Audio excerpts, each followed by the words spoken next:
हाय, आज baby food सीरीजचा आहे day 4. म्हटलं चला आज ना तुमच्यासोबत एक स्पेशल रेसिपी शेअर करते, जी स्वामीला आवडते. आणि रताळं जे आहे ना, ते खरंच खूप जास्त पौष्टिक असतं. जे मिथ आहे बरेचसे पोट वगैरे दुखतं, पण हे पचायला खूप हलकं असतं. ड्रायफ्रूट भिजत घातलेत, रताळे वाफवून घेतले आणि त्याची स्मूथ अशी पेस्ट बनवली. बघा किती घट्ट झाली. आणि हे ना कोणी पण पिऊ शकतं. थोडेफार चेंजेस जर केले ना, तर लहान मोठेसुद्धा पिऊ शकतात. आणि माझा स्वामी इतका छान खेळतो ना, इतका प्रो झालाय ना खेळण्यामध्ये, की तो आता उलटी पण बायसायकल आम्ही खेळू शकतो. आणि बघा, त्याला थोडा वेळ बाहेर नेलं काय खेळण्यासाठी, तर आम्हाला मोठ्या दादाची सायकल खेळायची आहे.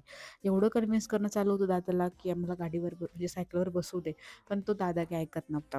असो. आणि मी बऱ्याच वेळेस सांगितलं, की ही पर्स आहे खूप म्हणजे कॅपॅसिटीच्यात कशी, की आता एक पाण्याची बॉटल पण मावते. त्यात मेन एक गोष्ट मी ॲड केली तो म्हणजे आता, की बॉल. बाहेर गेले की मुलांना पाण्याची बॉटल तर हवीच असते आणि ते